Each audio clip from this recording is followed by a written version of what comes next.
Hey guys, welcome back. My name is James and today I'm going to be sharing 5 tips that I use on a very regular basis in my shop and I'm sure will help you in your leathercraft.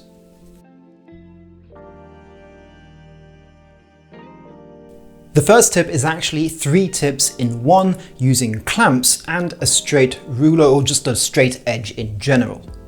Tip number 1 is using your cutting mat as a reference guide.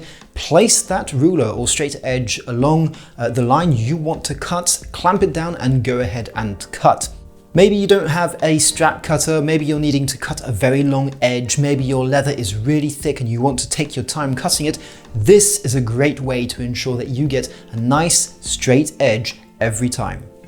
While you're there, make sure you turn around the leather and use this straight edge to clamp down your leather and use Tokonol to go ahead and give the flesh side of your leather, that is to say the back side, a really nice look and feel.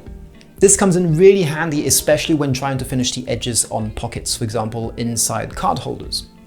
And finally, once you've cut your long strip of leather, or once you've cut your edge, or even if you just have a long strip of leather and you want to bevel it, simply place the strip of leather alongside that ruler or straight edge, and this gives you a really nice comfortable work surface against which you can press when beveling your leather. This is especially true when dealing with the back side of leather, which can be a bit harder to bevel than the top side or top grain of that leather piece. And I always use this when I'm beveling straps, as it enables me to go much faster and have something to press along when moving my straps, and it really does help me out a great deal when making bags or accessories or even belts or anything like that when I need to bevel a strap quickly.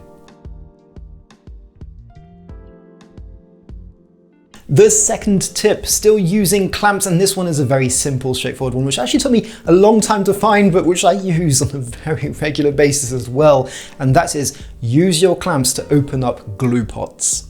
Glue pots, in my experience, very quickly get stuck and you can't really open them, and I've hurt myself more times than I care to admit trying to open an old glue pot.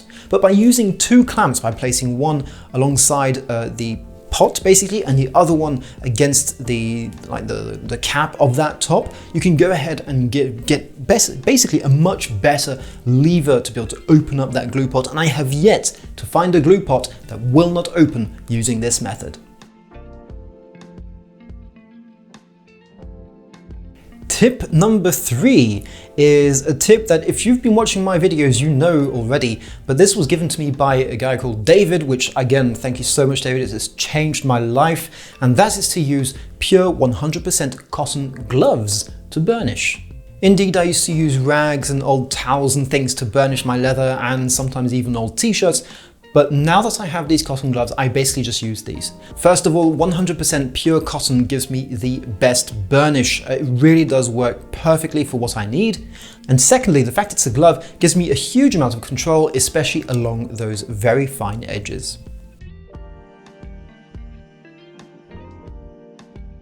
Tip number 4 is an interesting one. It's one that I've shown in a video again as well. And actually the video, you'll be able to find the link to it up above here on the right-hand side of your screen or down below in the description. And that is to use the neatsfoot oil that I'm sure you have around your shop and beeswax to make some really nice leather balm.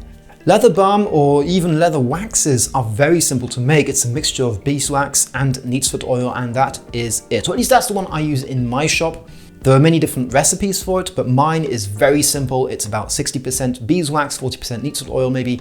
It's quite simple to make, just be sure not to burn yourself as these things get very hot in the making, and they can become great little gifts, presents for friends, or even just bonus tokens that you can slip into packages on orders that you may be sending off to clients. My final tip today is one that I feel has made the biggest difference in my overall look and quality of finished pieces, and that is to use Saphir Renovateur as a conditioning agent or even just a finishing agent on all my leather pieces. Saphir Renovateur is actually supposed to be used for older leathers to bring them back to life, and I've used it on bags dating back from the 1960s to amazing effect.